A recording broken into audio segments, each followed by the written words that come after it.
예루살렘은 과거부터 지금까지 각 민족에게나 종교적으로나 매우 중요한 요지였습니다. 성지. 교수님, 그러면은 그 기독교인들이 예루살렘에서 뭐 어디를 특히 또 순례를 합니까? 기독교인들이 순례하는 대표적인 장소가 있는데 바로 성묘교회라고 불렸던 곳입니다. 특히 성묘교회 안에는 예수가 십자가에 달려 죽음을 맞이했다는 곳이 있습니다. 예수 무덤이라는 곳이었죠.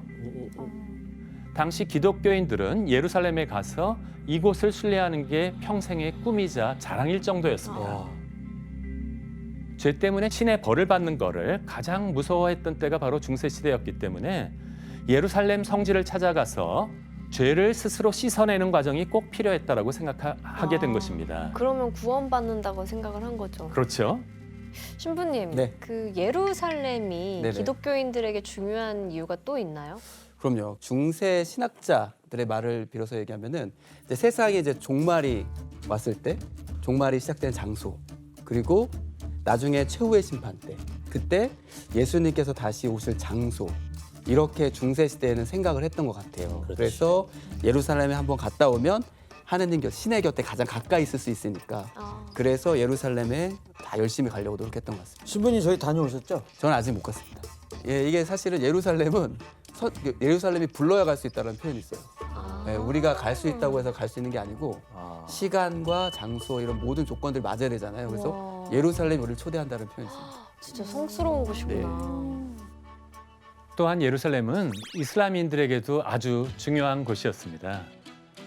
이슬람교를 만든 선지자 무하마드가 하늘에 올라가서 계시를 받고 내려온 곳으로 알려져 있기 때문이었죠. 그래서 메카, 메디나와 함께 이슬람교의 3대 성지로서 큰 의미를 가지고 있었습니다.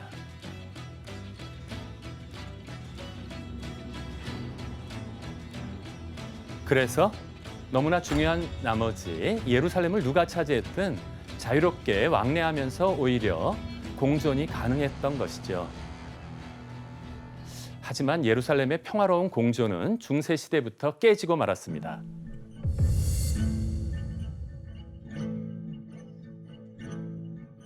(1077년) 중앙아시아에서 세력을 키워나가던 이슬람의 한 종족인 셀주크 튀르크가 예루살렘까지 장악하더니 아예 기독교인들의 성지 순례를 막아버린 겁니다.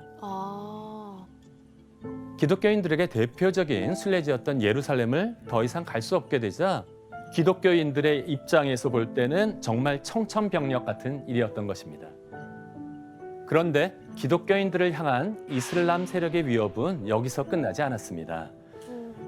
당시 셀주크 투르크는 동방교회의 중심이자 기독교 국가였던 비잔티움 제국까지 침범하고 있었거든요.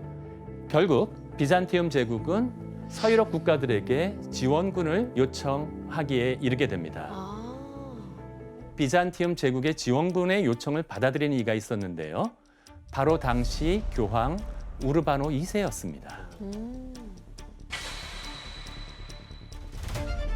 우르바노 2세는 만약 셀주크 투르크와 서유럽 사이에 있던 비잔티움 제국이 뚫린다면 서유럽의 기독교 국가들도 모두 다 위험에 처할 수 있다는 것을 알게 되었던 것이죠. 그런데 교황이 정말 이 이유만으로 비잔티움 제국의 요청을 받아들인 것일까요? 이 기회를 통해 교황의 권위를 높이고 싶었던 것입니다. 교수님, 이게 군대를 보내는 게 교황 권위를 높이는 거랑 무슨 관련이 있습니까? 그 계기는 당시 기독교의 위기에서부터 시작되었다고 할 수 있는데요. 1054년 로마에 있는 교황이 동방교회의 우두머리를 파문하고 동방교회가 교황의 사절단을 파문하는 초유의 사태, 동서교회의 대분열까지 일어나게 된 것입니다. 이대로 둔다면 기독교의 분열은 더 심각해질 게 분명했지요. 네. 교황은 교회의 분열을 통합하고 기독교 세력을 하나로 모으고 싶어 했습니다. 통합하고. 게다가 그 무렵 교황의 권위는 한 나라에 의해서 끊임없이 도전받고 있었습니다. 혹시 그 나라가 어디였을까요? 신성 로마 제국이었던 것이죠.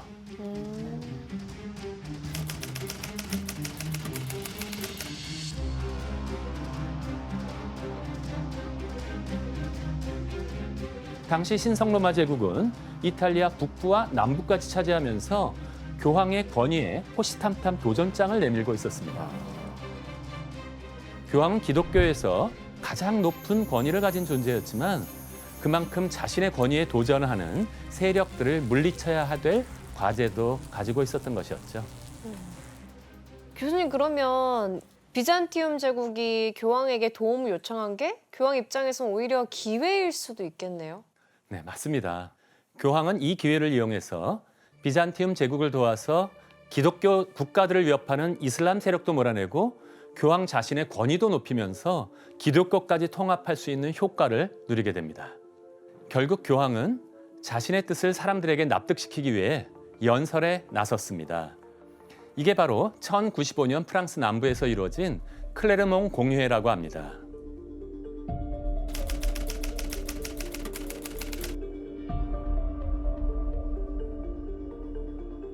네, 화면을 자세히 보시면 모든 군중들이 주목하는 가운데 선 인물이 우르바노 2세 교황입니다.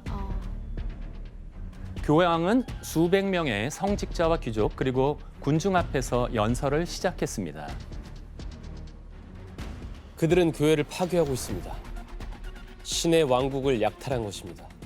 만일 사탄에게 사로잡힌 타락하고 경멸스러운 민족이 신을 찬양하며 기독교의 이름을 영광으로 여기는 국가를 이긴다면 이보다 더한 수치가 있겠습니까?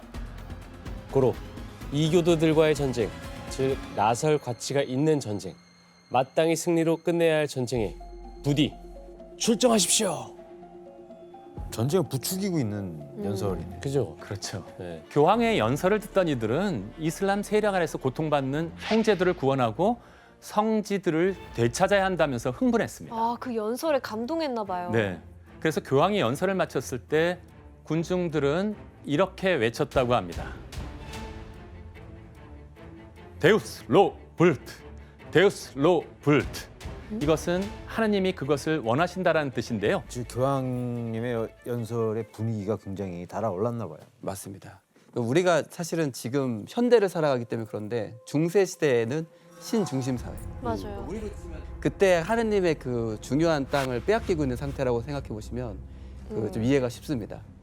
신성 로마 제국 프랑스와 이탈리아에서 모여든 모든 귀족들, 예, 그리고 평민들 모든 사람이 다 흥분했고 데우스 로불트 이걸 외치면서 참전하겠다는 마음을 가졌고 이 글씨는 자, 지금도 로마 4대 성당 중에 하나인 산타 마리아 마조레 대성당의 네. 거룩한 문에 이 글씨가 써 있다고 합니다. 데우스 로불트.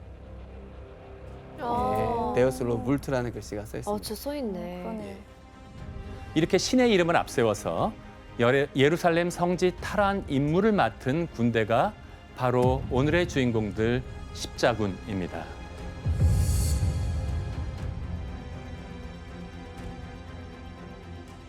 교황은 연설을 통해 십자군에 지원하는 이들을 위한 몇 가지 혜택을 제시했는데요. 죄 자체를 사해 주는 것은 하느님만이 하실 수 있는 것이기 때문에 교회에서는 죄에 따른 벌이 있었습니다. 네.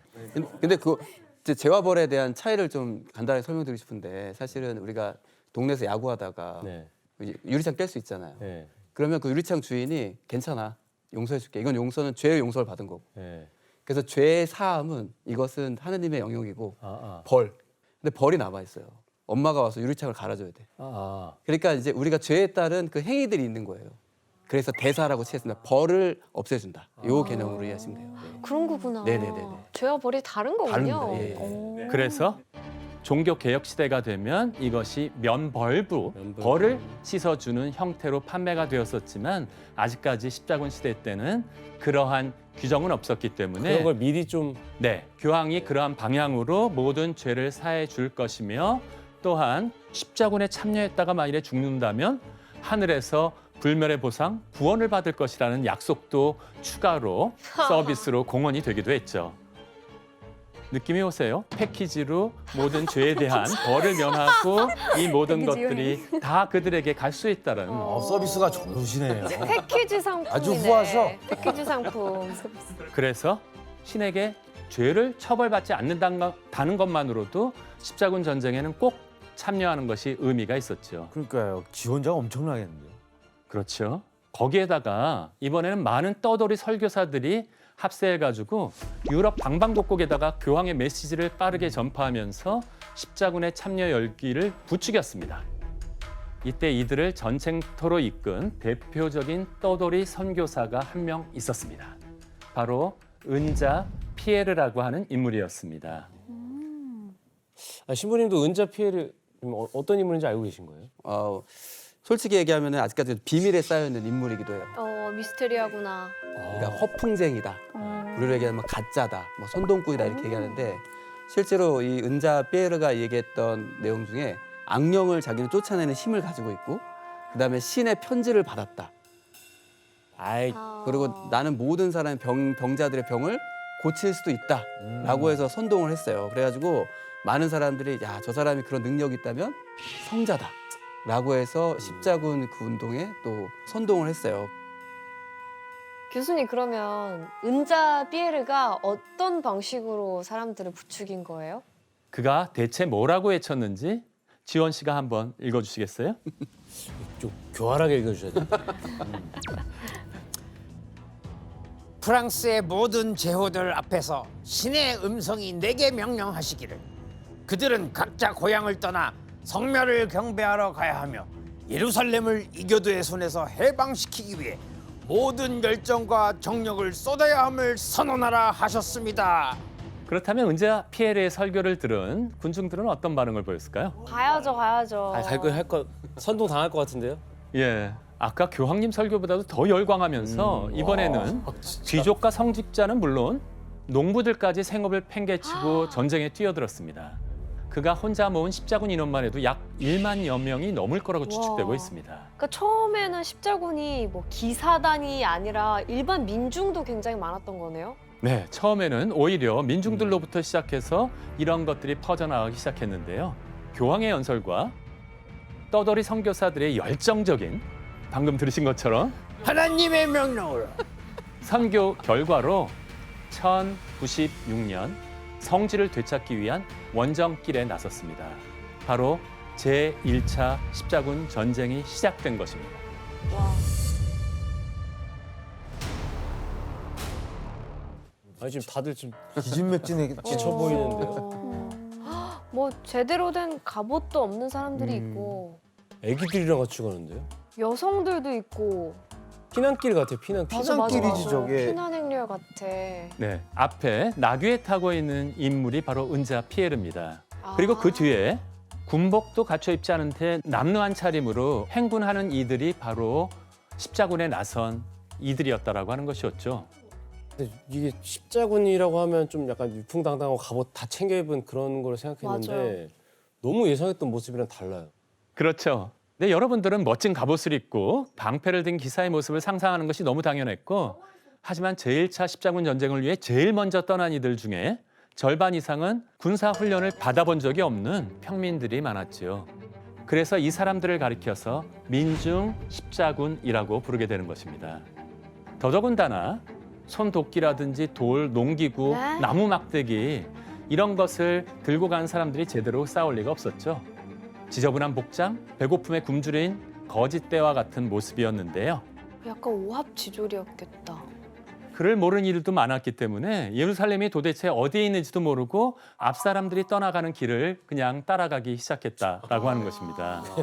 그러니까 그 옆 동네인 줄 알았나 봐요. 그냥. 세상에.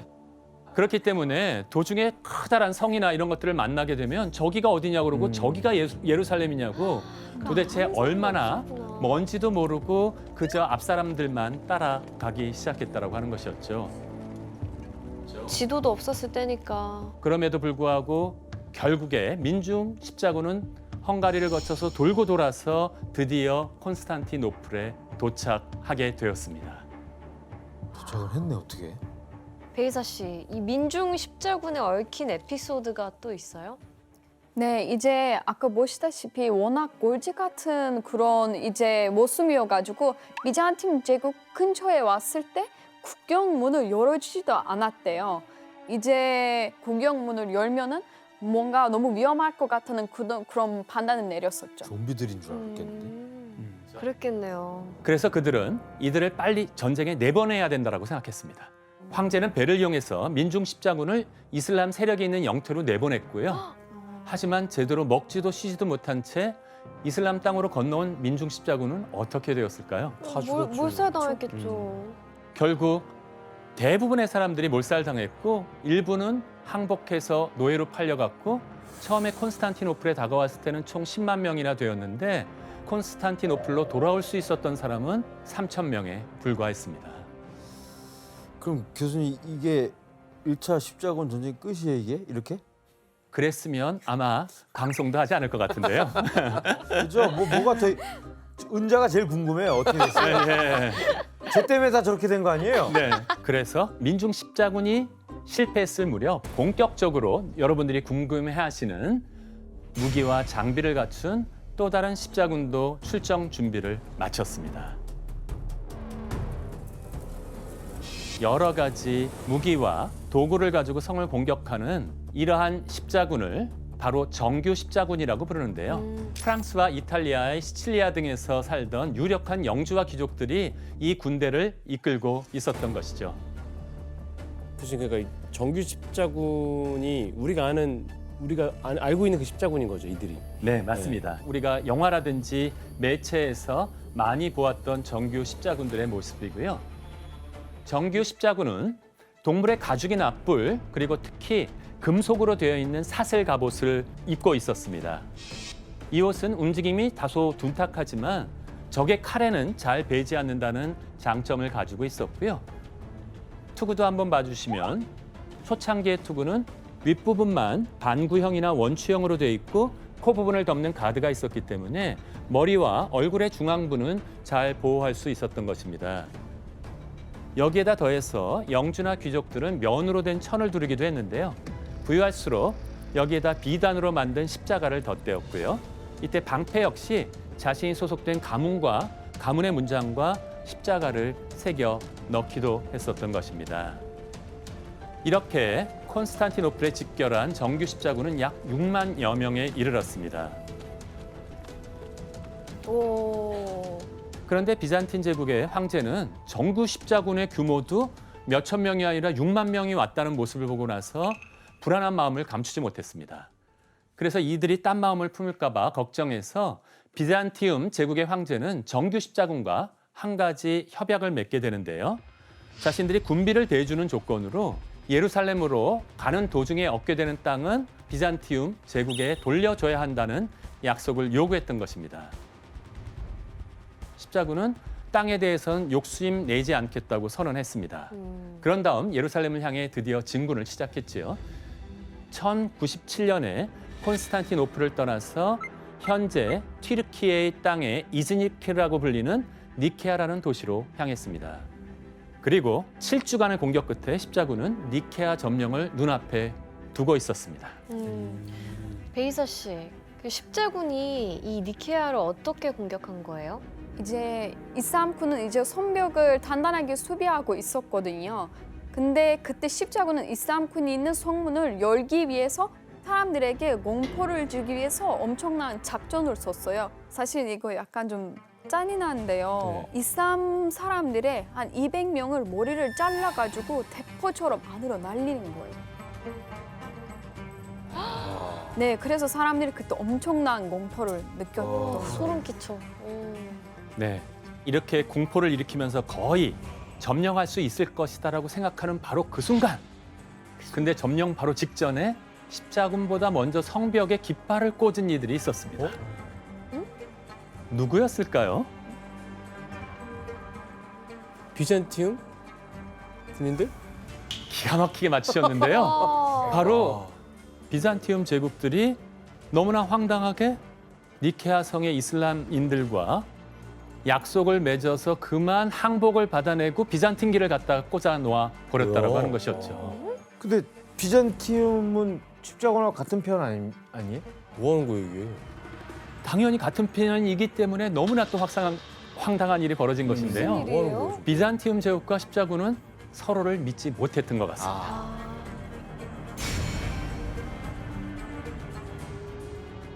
비잔티움 제국은 십자군이 약속을 지키지 않을 거라고 두려워했고 십자군은 막상 전쟁을 시작하고 나니 자신들이 이곳을 차지했다면 더 많은 전리품을 챙길 수 있을 거라고 생각했던 것입니다. 그리고 더 무서웠던 것은 무엇이었다? 이 비잔티움 제국 사람들을 믿지 못하게 돼버리는 일이 벌어지기 시작한 그러니까요. 것입니다. 시작하자마자. 그때부터 십자군들은 변질되기 시작했는데요. 아. 더 이상 예루살렘을 탈환하가는 게 목적이 아니라 전리품을 챙기려는 영토 싸움을 하게 된 것이죠. 사리사욕을 채우려고. 네, 맞습니다. 그렇기 때문에 십자군이 맨 처음에 내걸었던 명분과는 전혀 다른 행동들이 아. 나타나기 시작했던 것이었죠. 그 중에서도 이렇게 변질된 십자군의 모습을 볼 수 있는 곳이 바로 안티오키아라는 곳이었습니다. 현재 튀르키예의 안타티카라고 불리는 이곳은 아주 고대 시절부터 기독교의 중심지였던 곳입니다. 이곳에서는 10km가 넘는 아주 커다란 기나긴 성벽을 따라서 무려 400개나 되는 망루가 세워져 있었기 때문에 철통 방어를 자랑하는 곳이기도 했습니다. 그렇기 때문에 안티오키아에서의 저항은 너무나 막강했고 8개월 동안 공격을 했는데도 안티오키아 성을 점령하지 못하고 십자군은 점점 지쳐만 가게 되었던 것이었죠.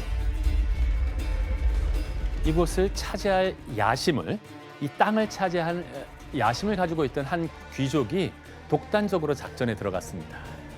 도대체 어떠한 방법을 통해서 이렇게 철저하게 망루가 지키고 있고 성벽이 높은 이러한 안티오키아를 점령할 수 있었을까요? 십자군이 아닌 척하겠죠. 네, 아주 기가 막히게 이슬람처럼 하는 그런 방법도 좋았지만 성을 지키고 있는 매수하나요? 사람을 매수해서 그들한테 성벽에 올라갈 수 있도록 위에서 줄사다리를 내려달라고 한 것이었습니다. 줄사다리를 타고 올라가서 성문을 열어주자 십자군들은 모두 다 몰려 들어갔었죠. 8개월 동안 거의 제대로 먹지 못하고 너무 굶주렸던 사람들은 이곳에 들어가서 땅을 차지하려는 욕심과 함께 이 모든 보물을 차지하기 위해서 성 안에 있는 모든 사람들을 학살해 버렸습니다. 안티오키아 성 위에서 마구 어머. 매달려서 있는 사람들을 위아래에서 칼과 창으로 찌르고 있는 모습들이 바라보이고 있고요. 안타까웠던 것들은 이곳에 살고 있는 이슬람 교도들뿐만이 아니라 소수의 그리스도인들도 이 안에 함께 살고 있던 사람들이 있었는데 그 사람들마저도 모두 다 아주 잔인하게 학살해 버렸던 것입니다. 네 편 내 편이 없는 거네요, 진짜. 네, 사실은 당시에 이미 많은 종교들이 섞여 살고 있었는데 그것에 대한 구별 없이 당지 땅을 차지하겠다는 욕심 때문에 잔인하게 그들을 학살했고요. 근데 저는 매수당한 사람도 그 돈 받고 죽었을 것 같은데요. 당연하죠. 그렇죠. 근데 이번에도 또 갑자기 비잔티움이 갑자기 자기 깃발 꽂는 거 아니에요? 충분히 그런 두려움이 나타나시죠? 네. 그래서 그럴까봐 걱정할 틈조차도 없었습니다. 왜냐하면 그들이 오기 전에 점령한 바로 다음 날 이슬람의 지원군들이 와서 안티오키아를 뺑 둘러서 쏴버렸다라고 하는 것입니다. 이제는 거꾸로 성 안에 꼼짝없이 갇히게 되었던 것입니다. 하지만 문제는 이뿐만이 아니었는데요. 바깥에서는 굶주렸었지만 이 성을 차지하면 제대로 먹고 많은 것들을 누릴 수 있을 줄 알았는데 그 안에는 8개월 동안의 공성 기간 동안 사람들이 모든 식량을 먹어버렸기 때문에 먹을 식량이 전혀 준비된 것이 없었다라고 하는 것이었죠.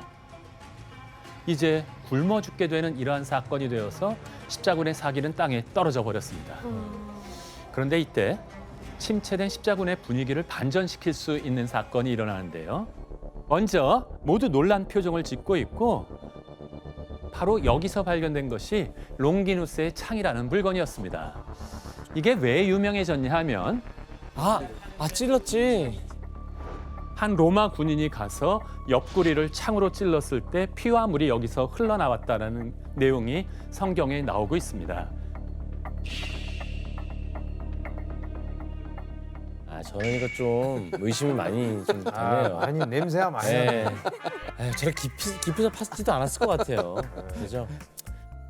신부님, 네네. 이 역사적으로 롱기누스의 창을 탐내는 인물도 굉장히 많았다면서요? 상당히 많았습니다. 저도 탐냈으니까. 사실은 저거 찾는다고 고생 많이 했어요. 이게 사실은요, 이 롱기누스의 창을 가지고 있으면 세계를 정복할 수 있다. 라는 전설이 돌았어요.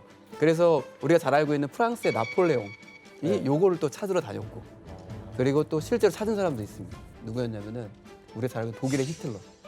독일의 히틀러가 오스트리아 빈을 침공했을 때 그 롱기누스의 창을 가져왔다고 해요. 이건 또 빈에 왜 있는 거야? 네, 그 박물관에 이제 전시가 됐었던 거죠. 그리고 다시 이제 2차 세계대전이 끝난 다음에 롱기누스 창은 빈 호프부르크 박물관으로 다시 이제 전해져서 지금 전시되어 이거예요? 있습니다. 예. 네, 이렇게 롱기누스의 창을 발견한 십자군은 다시 한번 신의 가호를 믿게 됐고 이거를 계기로 침체했던 십자군의 사기는 다시 되살아나게 되었습니다. 결국 기적적으로 힘을 얻은 십자군은 수적으로 우세한 이슬람군들이 모두 포위를 하고 있음에도 불구하고 200명의 기병대를 앞세우고 뛰쳐나가서 그들을 모두 무찔러 버리게 되었던 것입니다.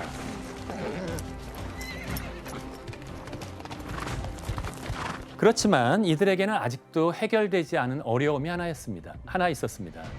그게 뭘까요? 아무래도 식량. 네. 그렇죠. 배고픔이었습니다. 배고픔. 아무리 훌륭한 군대들도 일주일 정도 굶으면 싸움을 할 수가 없었는데 식량이 제대로 공급되지 않자 십자군은 도둑질을 해서라도 굶주림을 해결해야 되겠다라고 생각했어요.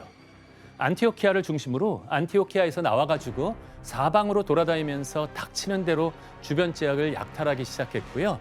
그러던 중에 1098년 12월 현재 시리아의 마라트 알 누만, 당시 마라라고 불리는 한 마을을 발견하게 되었습니다.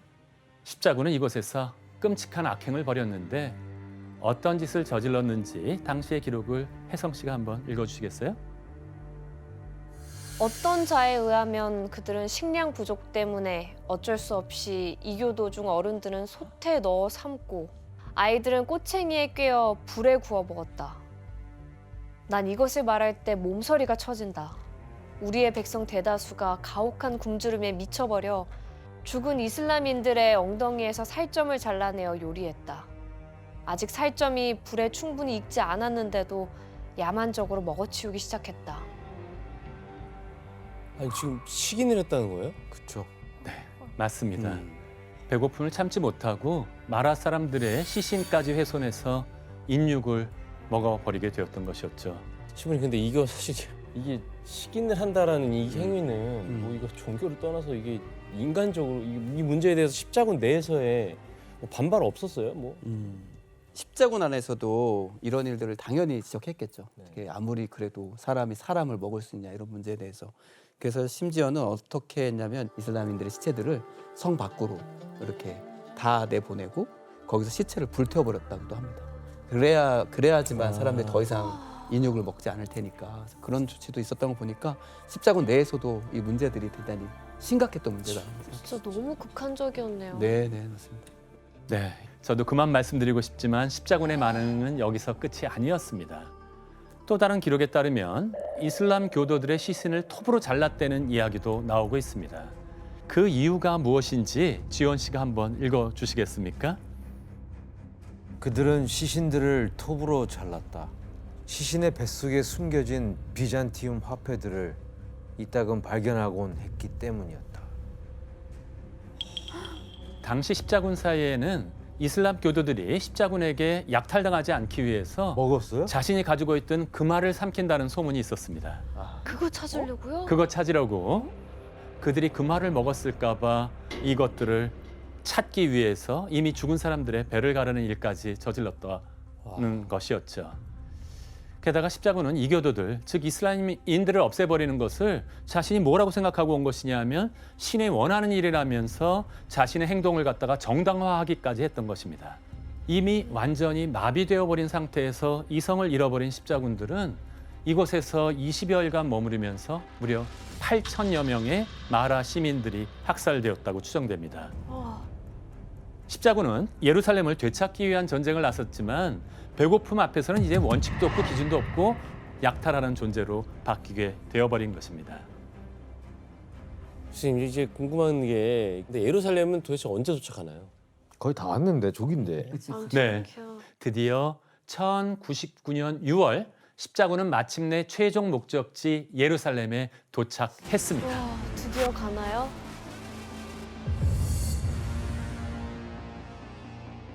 십자군은 기다리고 기다리던 예루살렘을 향해 집중 공격에 들어갔습니다. 결과는 어땠을까요? 대비를 네. 모든 쓰렸나요? 총력을 다해서 예루살렘을 수비하지 않았을까요? 네. 물론 준비는 철저하게 해놓았겠지만 십자군들은 단번에 이슬람군을 무력화시켜 버렸습니다.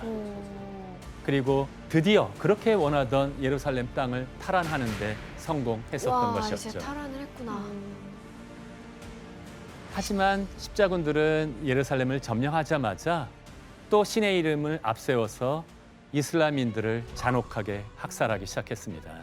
아니 그게 왜 신의 뜻이야? 이 두 가지 기록이 완전히 차이가 나는데요. 이슬람 쪽 기록에 의하면 이 과정에서 무려 7만여 명이라고 하는 엄청난 사람이 죽었다라고 기록이 되어 있고요. 조금 축소하려는 십자군 기록 쪽에서도 1만 명 이상의 사람들이 이곳에서 죽음을 당했을 것이다라고 생각합니다. 학살하면서 이 사람들은 거의 광기에 빠져서 마치 놀이를 하듯이 이 사람들을 학살해 나갔던 것이었죠. 신부님 그리고 십자군이 예루살렘에서 발견하는 게 또 있어요. 그 롱기누스 거 말고도. 이제. 네, 맞습니다. 그 롱기누스 창을 발견했던 것처럼 이 또 십자군의 사기를 높여줄 만한 것을 발견했는데요. 그 성 십자가. 그러니까 우리가 얘기했던 예수님께서 십자가에 매달려서 돌아오셨다는 그 성 십자가를 발견했다라는 예화가 있는데 그 십자가를 가지고 이제 항상 전장에 나갔다고 해요. 그래서 그곳으로 다시 또 사기를 충전하는 그런 걸 가졌다고 합니다. 네. 네, 이렇게 예루살렘을 점령한 후에 제1차 십자군 전쟁 중 일부 십자군들의 땅을 차지하려던 욕심은 예루살렘을 포함한 일대의 지형을 변화시켰습니다. 도대체 어떻게 바뀌었는지 지도를 한번 같이 살펴보도록 할까요? 십자군은 에데사, 안티오키아, 그 밑에 있는 트리폴리에 각각의 나라를 세웠습니다. 그리고 십자군이 탈환한 예루살렘에도 결국에는 예루살렘 왕국이라는 것을 세우게 되었던 것이었죠. 첫 번째 십자군 전쟁은 결국 땅을 차지하고 약탈하는 것으로서 끝이 나 버리고 말았던 것이었죠. 그리고 엄청난 사람들이 순례객들과 함께 이곳으로 몰려 들어오기 시작했고 3만 명이 살고 있는 대도시로 살아나게 되었던 것이었죠. 하지만 여전히 주변의 이슬람 세력들을 위협하는 강도떼들이 들끓었기 때문에 예루살렘에 살고 있는 많은 주민들과 순례자들을 보호하기 위해서 십자군들이 만든 조직이 있었습니다. 그것이 바로 십자군 기사단입니다.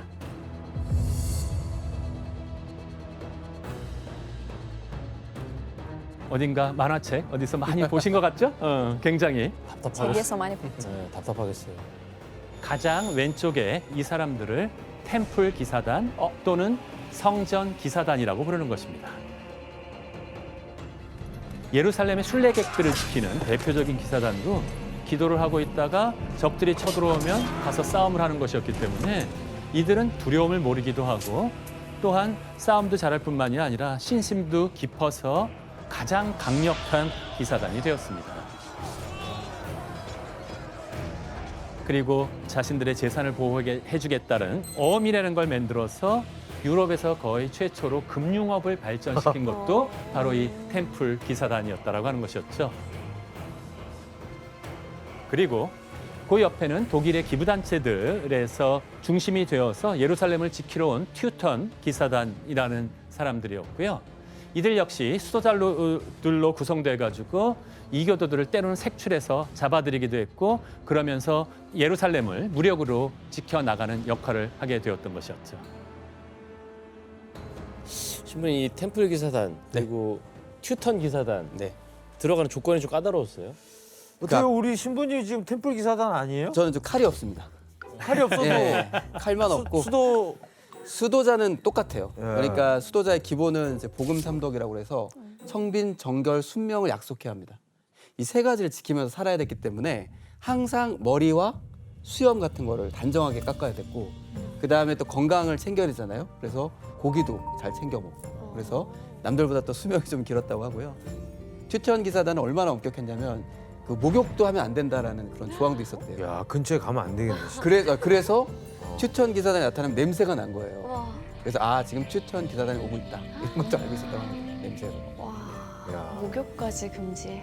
네. 그리고 아직 한 기사단이 남아 있죠? 네. 가장 오른쪽에 있는 기사단이 가장 먼저 생긴 기사단이었습니다. 검은 망토에 하얀 십자가가 있는 이 기사단을 성요한 기사단이라고 부르는데요. 성요한 기사단은 바로 치료를 목적으로 하는 기사단이었습니다. 맨 처음에는 순례 오는 사람들이 병든 사람들이 치료의 목적을 가지고 순례를 가는 경우도 많고요. 아픈 사람이 아니었다라고 하더라도 그 오랜 시간들을 순례하다 보면 환자들이 많이 생기게 되어 있어서 아 근데 제일 무섭게 입고 있어 의사가. 한때는 연간 2,000명 정도까지 환자를 치료할 수도 있었습니다. 예루살렘 왕국은 이처럼 강력한 기사단의 수호 아래서 이곳이 기독교만의 성지라는 것을 만방에 알리게 되었던 것이었죠. 교수님, 이제 이슬람 세력들은 어쨌든 간에 이제는 알 거 아닙니까? 예루살렘을 빼앗겼다라는 것을. 근데 뭐 가만히 있어요? 그냥 당하고 있어요? 네. 맨 처음에 이슬람 사람들은 십자군이 들어왔을 때 종종 무력으로 무엇을 빼앗아가는 강도단은 많았었기 때문에 그렇게 돌아갈 줄 알았습니다. 하지만 돌아갔던가요? 돌아가지 않고 4곳이나 되는 곳에 나라를 세우고 이 땅을 점령해버리자 이게 무슨 일이 일어났는지를 이슬람들은 깨달았고 분노에 휩싸였습니다. 그 결과 1144년에 이슬람 세력은 에데사라고 하는 이곳을 쳐들어와서 이곳 먼저 빼앗아 버렸습니다. 에데사 백장령이 무너진다면 도미노처럼 나머지 왕국들이 모두 다 무너져 버릴 수 있는 위험한 상태였기 때문에 신성 로마 제국과 프랑스 그리고 예루살렘 왕국은 2만 5천 명의 십자군을 조직해서 또다시 전쟁에 나섰습니다. 제2차 십자군 전쟁이 일어난 것이었죠. 신성 로마 제국의 군대는 소아시아를 횡단하면서 거의 몰살당했고 프랑스 군대는 연안지대를 따라오다가 곳곳에서 이제는 게릴라전을 펼치고 있는 이슬람 군대에 의해서 많은 병사들을 잃고 말았습니다. 그 결과 제2차 십자군 전쟁의 결과는 실패로 끝나고 말았죠. 이슬람 세력들은 이제 기세들이 등등해지기 시작했습니다. 더더군다나 그때 이슬람 세력 안에서 매우 강력한 이순신 장군과 같은 역할을 하는 용장들이 나타나기 시작했습니다. 이 인물이 바로 이 일대의 이슬람의 통치자 아이유브 왕조를 세운 살라딘이란 인물이었습니다. 야, 뭐 메두사야? 살라딘이래, 살라딘. 이 스타일이 야 기가 막히네. 네. 베이서 씨 살라딘 알고 계시나요? 네, 알고 있습니다. 어떤 옛날에 인물이에요? 배웠었습니다. 살라딘이 이제 굉장히 관대하고 군대를 잘 이끄는 인물로 배웠었어요.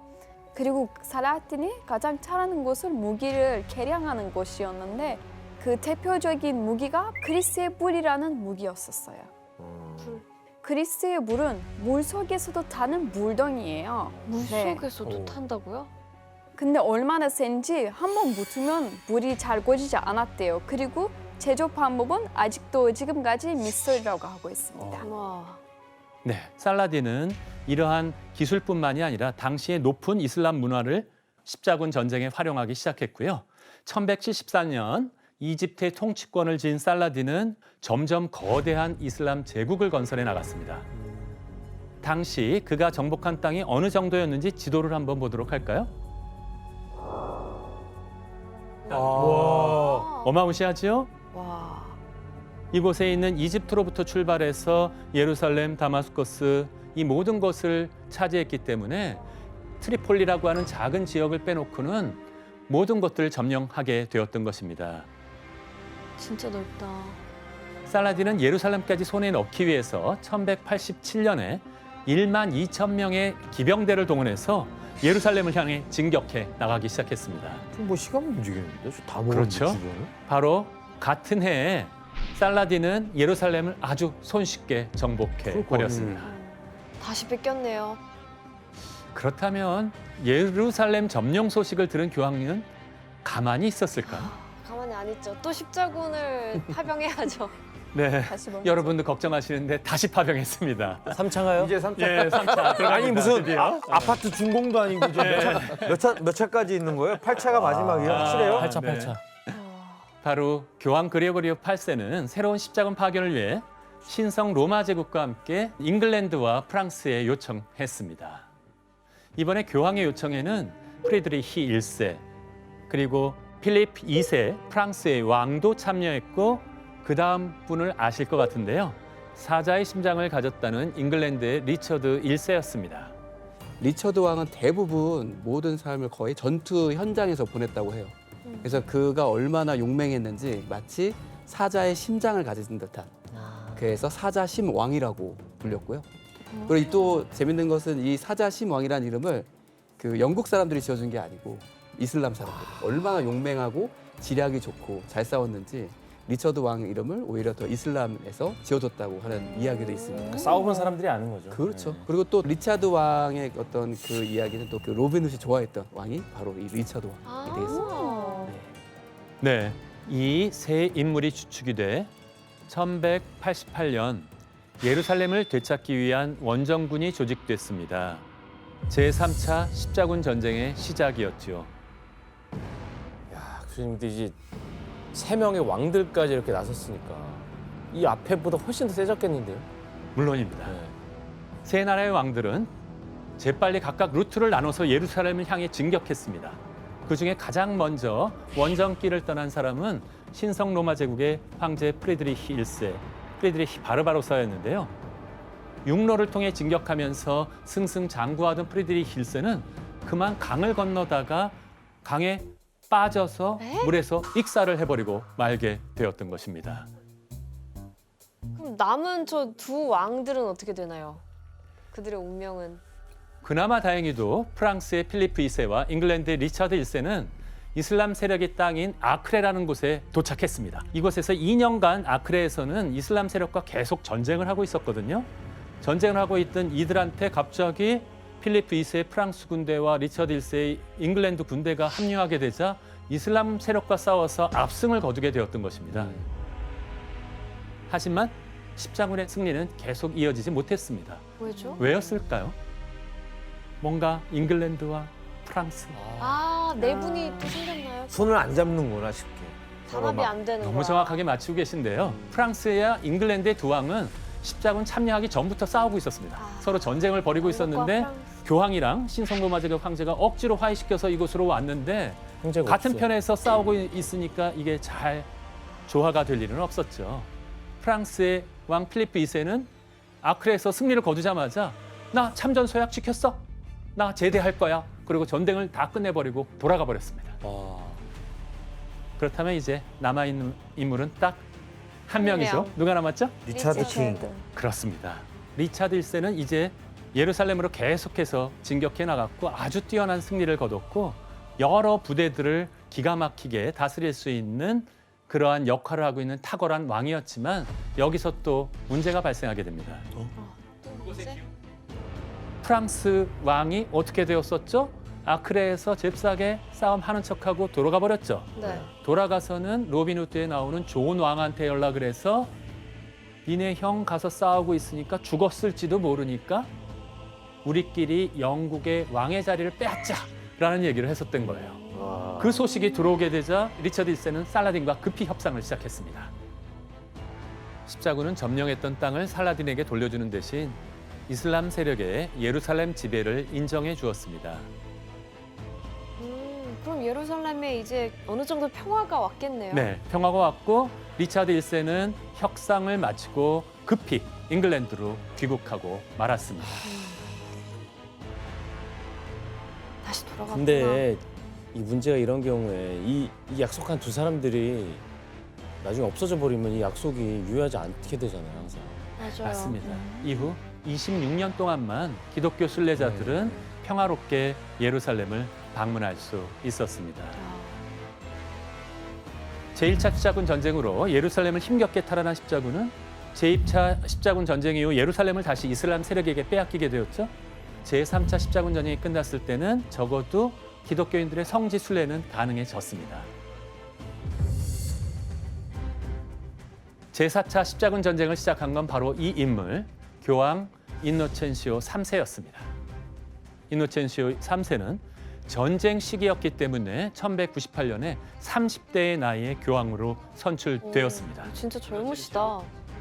교수님, 이 새로운 교황은 왜 또 십자군 전쟁을 일으키려고 하는 거예요? 이 젊은 교황에게는 한 가지 원대한 계획이 있었거든요. 어떤 건지 교황 인노첸시오 3세가 비잔티움 제국의 황제에게 보낸 편지를 규현 씨가 읽어주실래요? 우주의 창조주로서 신은 하늘에 두 개의 큰 빛을 만들어 놓았습니다. 이것은 곧 교황권과 왕권입니다. 달이 태양으로부터 빛을 받는 것처럼 왕은 교황의 권위에서 그 위엄을 얻습니다. 인노첸시오가 뭐라고 무슨 말을 했는지 혹시 이해하시겠어요? 내가 뭐 너에게 빚을 비춰주지 않으면 넌 아무것도 아니다 뭐 이런 거죠. 네, 맞습니다. 황제는 교황보다 아래에 있다고 서열 정리를 확실히 해버린 겁니다.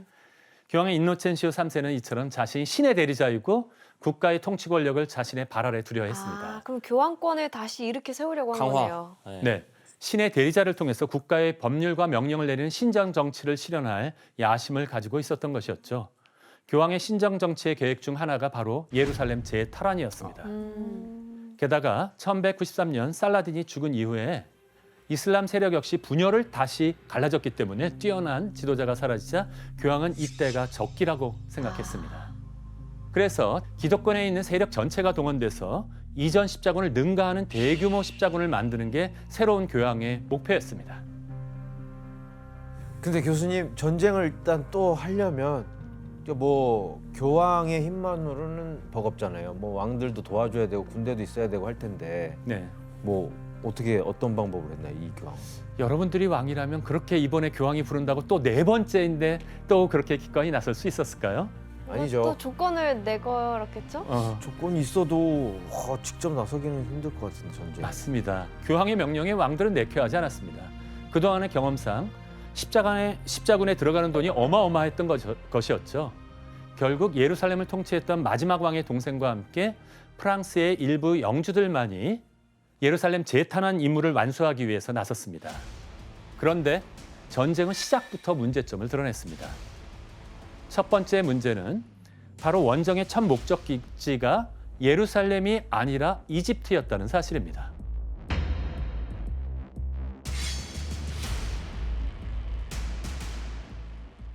뜬금없이 이집트요? 진짜. 지금 십자군의 목적이 우리 예루살렘 되찾는 건데 이집트는 왜 가는 거예요? 왜 이런 계획을 세웠는지 지도를 보면서 한번 설명해 볼까요? 약탈하러 가는 것 같은데. 네, 이집트는 여기 있고 예루살렘은 이곳에 있는데 당시 이집트에 있었던 세력들이 이슬람 세력에서 그 사이에 가장 강력한 세력으로 떠올랐기 때문에 먼저 이집트의 이슬람 군대를 무찔러 내야 한다라고 생각했던 것이었죠. 예루살렘으로 가는 좋은 길목이 될 거라는 거네요. 네, 그랬었고 이곳을 점령하게 된다면 전리품을 챙길 것이라는 기대감을 가지고 있었죠. 또 자기들 이득 챙기려고. 네. 그런데 이 계획은 처음부터 난관에 부딪혔습니다. 그렇죠? 길이 애매해. 길이 애매하죠. 어디로 온다면 백길, 훨씬 더 백길. 빨리 도달할 수 있을까요? 백길. 배로 오면 굉장히 빠른데 당시에 프랑스는 그렇게 많은 배를 가지고 있지 못했습니다. 이동시킬 만한 배가 없었기 때문에 십자군들은 누구에게 도움을 청해야 했을까요? 해군력이 아주 강한 베네치아? 이탈리아. 이탈리아? 바로 여러분들이 예상하신 것과 같은 베네치아였던 것입니다.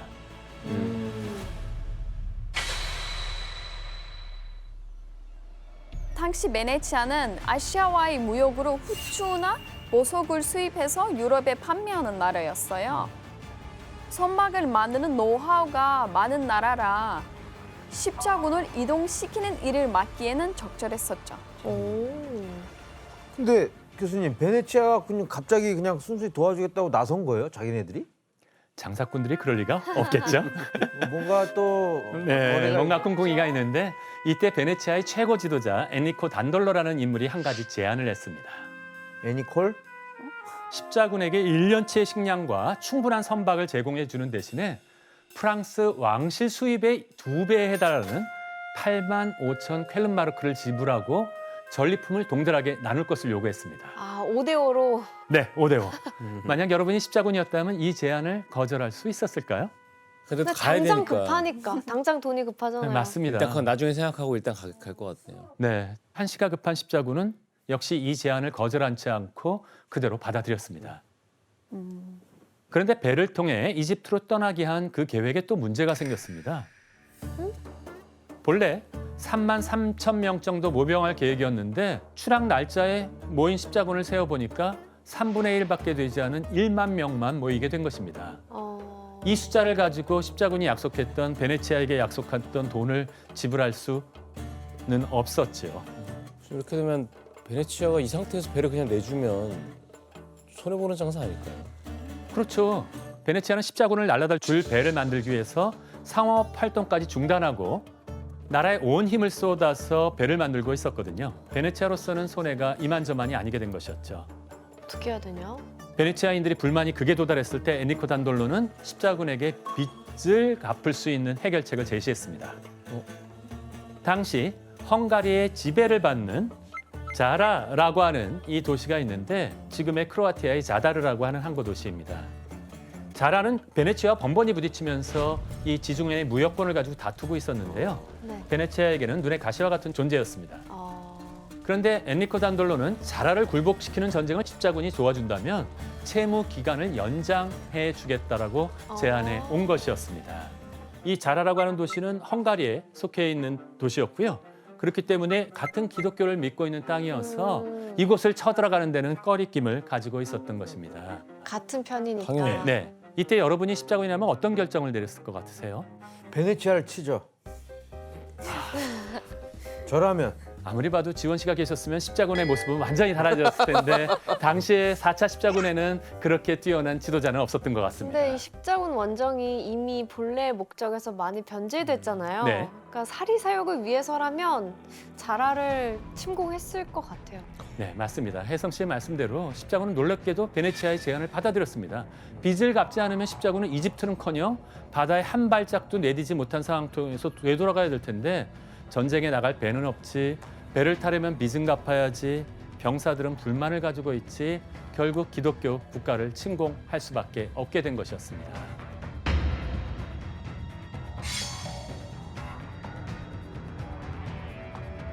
십자군의 모습들이 어떻게 보이세요? 아니 그러니까 자라 사람들은 십자군이 왜 우리를 치러 온 거지? 이러고 있을 것 같은데. 네. 베네치아 군대와 함께 자라에 도착한 십자군들은 이곳을 모두 점령해 버렸고요. 자라 시민들은 사절단을 보내서 베네치아 군대와 십자군 전쟁이 서로 평화 협정을 맺도록 노력했지만 그들은 받아들이지 않았습니다. 결국 자라는 베네치아와 십자군의 공격에 일주일 만에 어쩔 수 없이 항복을 하면서도 이 십자군이라는 것 자체에 치를 떨게 되는 일들이 벌어지게 되었던 것입니다. 십자군은 들어가서 성 안에 조금이라도 값어치 있는 물건들은 빼앗았고요. 가져갈 수 없는 것들은 다 파괴해버렸습니다. 와. 그리고 빼앗은 것은 베네치아와 나누어 챙겼습니다. 그러면 그 빚을 갚으려고 그 같은 기독교인들을 친 거잖아요. 네, 이거를 뭐 십자군이라고 해야 되나? 뭐 사설 용병이라고 해야 되나요? 이거를? 그러니까 이 4차 십자군 전쟁은 십자군이란 말을 빼야 더 적합할 것 같아요. 그냥 전쟁. 네, 그렇죠. 정말 왜 4차 십자군 전쟁이 가장 수치스럽고 추악한 전쟁이라고 했는지를 아마 이해하실 것 같은데요. 예루살렘을 되찾겠다는 대의 명분을 완전히 잊어버렸고요. 같은 기독교인을 공격하는 최악의 와. 잘못까지 저질렀던 것이었죠. 와. 선생님, 이 교황은 이런 내용을 알고 있었어요? 네, 교황도 뒤늦게 어머. 이 사실을 보고 받았습니다. 이게 말이 어떡해. 돼? 교황은 자신에게 충성을 맹세한 도시 자라도 그랬기 때문에요. 침략한 것에 대해서 참담함과 배신감과 분노를 동시에 느꼈을 것입니다. 결국 교황은 십자군과 베네치아의 파문이라고 하는 강력한 벌을 내렸습니다. 그러면 완전 그럼 무죄 사설 용병 됐네 네. 진짜. 그냥 해적이 되는 거잖아요. 그렇게 끝까지 놔뒀으면 해적이 되는 것인데 네. 교황의 욕심이 그만 나중에 이 파문을 철회하게 만들었습니다. 십자군 지휘관들이 재빨리 사절을 보내서 교황한테 용서를 구하니까 교황은 십자군의 파문은 거두어들였습니다. 누구만 계속 파문 상태에 있었다? 베네치아? 베네치아는 파문 상태였지만 네가 십자군을 도와주니까 원정길을 계속해서 가라는 것은 허락해 주었던 것이었죠. 교황 인노체시우스 3세 역시 정의와 올바름보다는 예루살렘 탈환에만 몰두해 있었던 것이었습니다. 이것만 해도 충분히 충격적일 텐데 이게 끝이 아닙니다. 그런데 이때 십자군은 또 하나의 제안을 받게 되는데 그 제안은 바로 또 다른 기독교 국가인 비잔티움 제국을 쳐달라는 요청이었습니다. 누가 뭐 이게 뭔 얘기야? 뭐야 참 뭐야 이거 신기하게. 기독교인과 점점 기독교인의 상상 이상의 일이 전쟁이에요? 벌어지고 있죠. 이 제안을 한 인물은 바로 비잔티움 제국에서 도망친 전 황태자 알렉시우스 4세 앙겔로스라는 인물이었습니다. 알렉시우스? 저분은 왜 저런 제안을 한 거예요? 왜 십자군한테? 이게 사실은 이제 알렉시우스 4세, 제 그림에서 보이는 4세의 아버지가 이제 왕이었죠. 비잔틴의 황제였는데 쿠데타를 맡게 돼요. 큰아버지한테. 그 왕의 자리를 이제 빼앗기게 되는데 그러다 보니까 조카가 이제 알렉시우스 4세가 되겠죠. 그 4세를 추방해 버립니다. 감옥에 가둬버려요. 근데 이 저 알렉시우스 4세가 우여곡절 끝에 그 감옥을 빠져나옵니다. 빠져나와서 비잔틴 제국 콘스탄티노플을 다시 되찾아야 되는 상황에 처한 거죠. 자, 그래가지고 도움을 요청하고 십자군은 그것을 또 받아들이게 십자. 십자군은 이집트 안 갑니까? 네. 와, 교수님 그러면 정확히 어떤 제안을 했길래 십자군이 이걸 받아들인 거예요? 네, 알렉시우스 4세는 비잔티움 제국의 콘스탄티노플을 십자군이 공격해서 자신의 황위를 되찾아준다면 그 대가로 군대를 내주고 십자군 전쟁에 참여하겠다고 했습니다.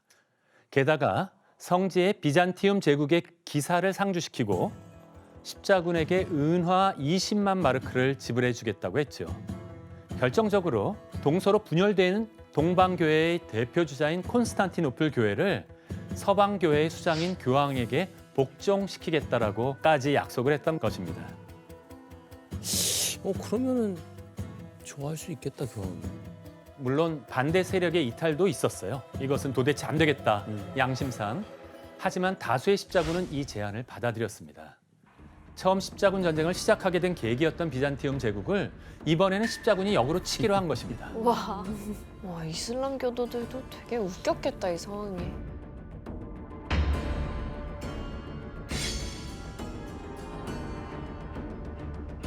결국 십자군의 주요 지휘관인 영주들은 알렉시우스 4세와 협약을 맺어서 1203년 6월 베네치아의 군대와 알렉시우스 4세 그리고 십자군은 비잔티움 제국의 콘스탄티노플에 도착했지요. 견고한 성벽에 둘러싸인 콘스탄티노플이었지만 베네치아의 배들은 위해가 높았기 때문에 그곳에다가 탑을 쌓아놓고 돌덩이, 불 이런 모든 것들을 퍼붓게 되자 전쟁은 점점 십자군에게 유리해져 갔습니다. 마침내 십자군이 콘스탄티노플 안으로 입성하게 되자 알렉시우스 4세의 큰아버지 알렉시우스 3세는 모든 재물과 돈을 그대로 챙겨가지고 달아나 버렸습니다. 콘스탄티노플에 들어간 십자군은 약속대로 알렉시우스 4세의 아버지를 황위에 올렸고 아버지가 돌아가시게 되자 알렉시우스 4세는 아버지의 황위를 이어받는데 바로 성공했습니다. 그건 뭐 내전만 하고 있는데 지금? 교수님 그러면 이 알렉시우스 4세가 이제 약속을 지킬 차례인데 과연 약속을 지켰나요? 안타깝게도 알렉시우스 4세는 약속을 지킬 수 없었습니다. 돈은 이미 큰아버지가 모두 가지고 달아나 버렸고 십자군과의 약속을 지키기 위해서 무리하게 세금을 걷던 알렉시우스 4세를 향해서 백성들이 반란을 일으켜버렸던 것입니다. 더더군다나 콘스탄티노플 교회가 로마 교황 아래로 들어가겠다라고 한 것은 비잔티움 제국의 성직자들과는 전혀 상의된 바가 없었거든요. 이 사실을 알게 된 비잔팀 제국의 귀족들 역시 분노를 참지 못해서 반란에 동참해가지고 알렉시우스 4세를 폐위해버렸습니다. 야, 그리고 비잔티움 제국은 이제 나는 모르는 일이니까 알렉시우스 4세가 황제가 아니니까 더 이상 돈을 갚을 수 없다라고 선언해버리게 되었던 것이었죠. 자, 이게 분위기상 이제 십자군 대 비잔티움 제국의 싸움이 될 것만 같은 느낌이 드는데 십자군 가만히 안 있었죠. 네, 당연히 가만히 안 있었죠. 그럴 수가 없었죠. 1204년 4월 십자군과 베네치아는 또다시 콘스탄티노플에 총 공격을 가했고 와 1년 전과 똑같이 콘스탄티노플을 치는 상황이 벌어졌던 것입니다. 그 결과 총 공격을 한 지 일주일도 채 되지 않아서 비잔티움 제국은 항복을 선언했었죠. 또다시 십자군의 승리였습니다. 이거 진짜 십자군이란 단어를 빼야 될 것 같아요. 정말 4차에서는 빼야 될 것 네. 같아요. 그리고 이때 십자군의 타락은 여기서 끝이 아니었습니다. 그림으로 한번 보도록 할까요? 들어가서 학살하는 거 뭘까요? 아니야? 학살, 약탈? 네, 이게 무서운. 말을 타고 기세등등하게 십자군의 모습이 나타나고 있는데요. 그 밑에 목숨을 구걸하는 것처럼 무릎 꿇은 노인과 한 여성의 모습이 보이시죠?